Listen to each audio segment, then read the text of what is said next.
Seja muito bem-vindo ao canal Histórias de Terror. Não esqueçam de se inscrever no canal e deixar o seu like. Passaram-se anos até que eu viesse a ter coragem de relembrar. Coisa sem sentido mesmo, feito pesadelo. Mas sim, aconteceu. Agora não me importa se me chamarem de doido. Até porque Ademir e Clarissa também viram o que sucedeu com o professor Bianor. Anota aí, sou o Pedro Henrique. Biólogo, 54 anos. Foi em meados da década de 1980. Estávamos felizes com o convite para participar do estudo de campo.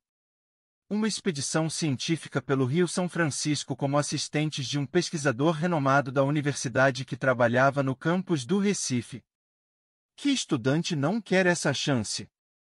As nossas boas notas nos qualificavam para o projeto. Seguimos então para Petrolina, no sertão de Pernambuco, de onde partiríamos. Seria um estudo pioneiro, mestre e 3 alunos no pequeno barco alternando motor e remos para percorrer trechos do rio durante algumas horas por dia. Capturávamos peixes usando redes e anzóis com o objetivo de catalogar e analisar os espécimes para saber como a poluição afetava os animais. Trabalho duro, sob a vigilância do calor tirano, na vastidão quieta da água escura e profunda. Nada fora do comum nos 2 primeiros dias. Bastava pescar e armazenar no isopor com gelo os peixes a serem dissecados em laboratório na semana seguinte.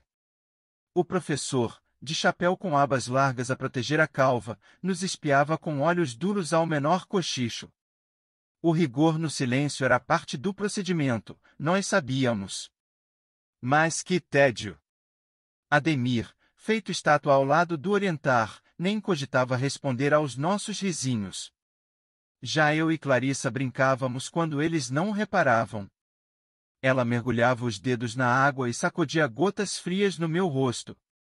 Eu logo correspondia a esses ataques. E estávamos distraídos assim, no começo da tarde do 3º dia, quando nosso colega gaguejou. Doutor, o senhor Tata vem vendo aquilo. De boca aberta, o professor Bianor tirou o chapéu e limpou os óculos na ponta camisa. Não havia o que duvidar, à nossa frente estava a criatura. Corpo de homem com pouco mais de 2 metros, pele escura e escamosa, braços longos, cabeça pelada, orelhas pontudas. Deitada de barriga para cima sobre uma pedra grande numa das margens, parecia se aquecer ao sol, tal como fazem os jacarés. Ficamos mudos por segundos infinitos. Aquilo não constava nos tratados científicos. Seria uma miragem ou uma incrível descoberta? Com um gesto, o professor ordenou que usássemos os remos de forma lenta e cuidadosa na tentativa de aproximação. Estávamos a poucos metros quando o ser percebeu nossa presença. Levantou-se com agilidade e nos mirou com olhos cinzentos e amendoados antes de mergulhar e nadar para longe. Ainda tentamos persegui-lo, mas ele logo submergiu e não tornou. Voltamos então ao hotel no qual nos hospedávamos. À mesa, na hora do jantar, eu, Clarice e Ademir não parávamos de debater. Era animal ou ser humano? Uma espécie de híbrido homem-peixe talvez? Como nunca havia sido revelado. Poderia ser dotado de inteligência? Quem sabe um tipo de alienígena? O professor interrompeu a conversa com voz firme. Só o exame dessa criatura pode nos dar a resposta, pessoal. Será uma grande descoberta, de fato. Mas agora devemos manter o sigilo e dormir cedo. Amanhã retomamos as buscas naquele mesmo ponto. Mantivemos a vigilância nos 2 dias seguintes no local da aparição, mas nem sinal do ser misterioso em horas que arrastaram. No meio da tarde do 3º dia, eu e Clarissa bocejávamos e comentávamos baixinho que a tocaia parecia inútil, enquanto Ademir cochilava sentado. O professor segurava uma máquina fotográfica contra peito e apertava os lábios sem tirar a vista do horizonte. Tivemos um sobressalto quando ele gritou. Ali, ali! Ele colocou a cabeça para fora no meio do rio. Liga o motor, Ademir. Nosso colega deu um pulo e acionou a hélice. O solavanco fez o professor deixar cair a máquina na água. Ele chamou um palavrão e ligeiro pegou uma rede de pesca no chão do barco. Ao chegarmos perto do local do suposto avistamento, o mestre mandou desligar o motor e, com as mãos trêmulas, atirou a rede. Com testas franzidas, nos entreolhamos. Mas que bobagem! Claro que o monstro, ou fosse lá o que fosse, não ia ser apanhado feito um peixe comum. Mas aí veio um forte puxão na rede, como se alguém estivesse disputando um cabo de guerra. Antes que pudéssemos ajudar, nosso orientador não aguentou o tranco e voou para fora do barco. Veio à tona se debatendo e berrando. Eu e Ademir seguramos os braços dele, mas algo o puxava pelas pernas. Não iríamos resistir por muito tempo. Que desespero, meu Deus! Só Clarissa teve a frieza necessária naquele momento. Ela ligou o motor de popa e com um movimento brusco pudemos libertar o professor da ameaça. Já fora de água, ele soluçava feito criança. Havia perdido um dos sapatos e tinha as pontas das calças rasgadas em tiras. Só se acalmou na volta ao hotel.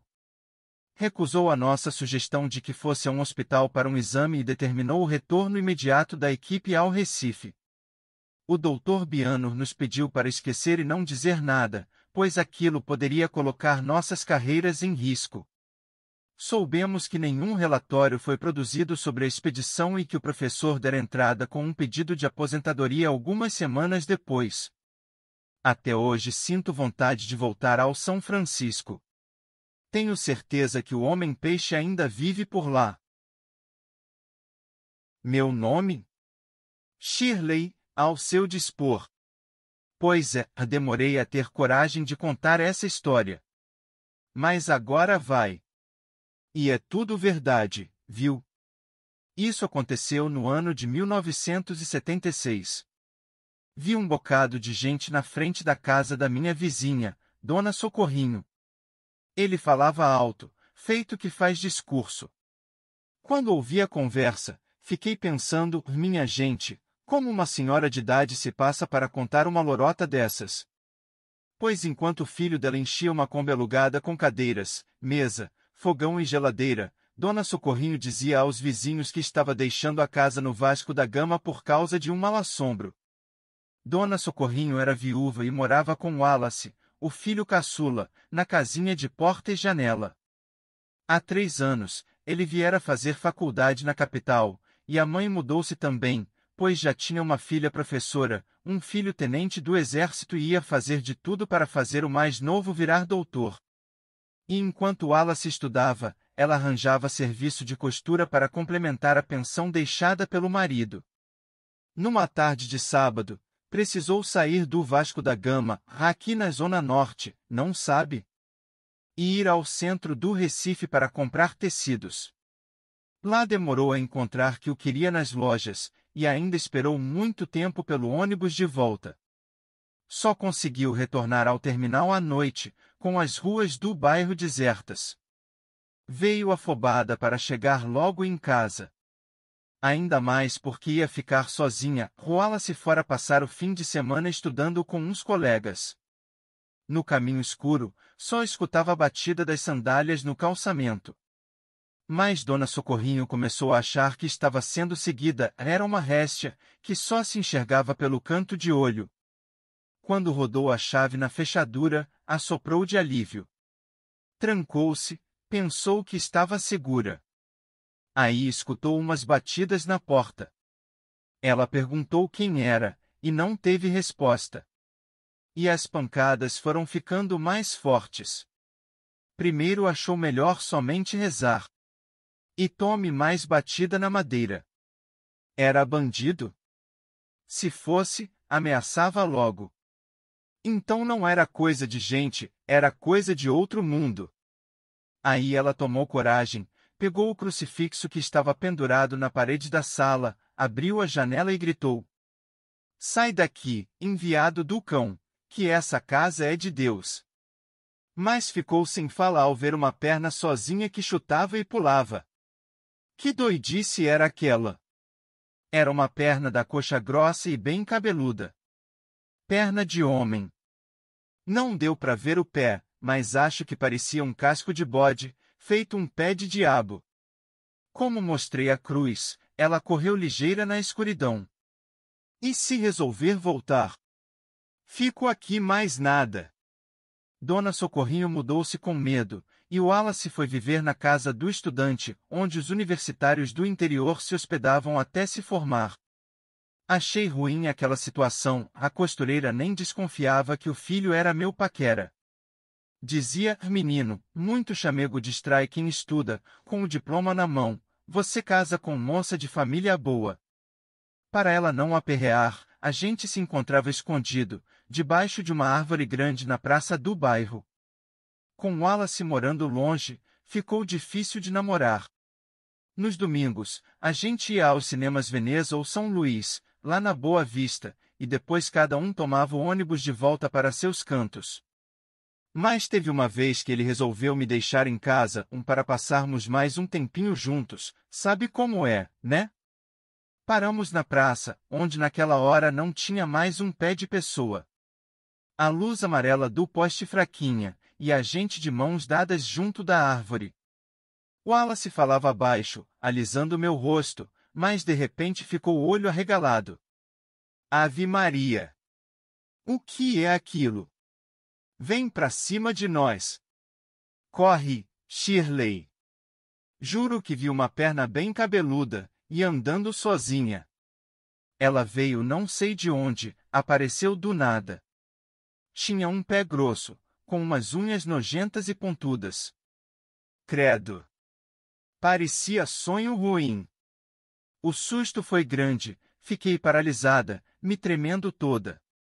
Meu namorado já tinha fugido, e a perna foi atrás dele. Na esquina, levou um chute daquela coisa dos infernos, caiu e tentou escapulir por uma rua estreita. Aí fugi para minha residência, que ficava do outro lado. Caí na cama, suando frio e chorando. O que tinha acontecido com o coitado? Não recebi notícia no outro dia. Alguém me disse que ele tinha dado uma entrevista na rádio, pois fora atendido no hospital da Restauração de madrugada. Estava bem machucado e contou ao repórter que não sabia quem o atacou, só vira uma perna cabeluda chutando.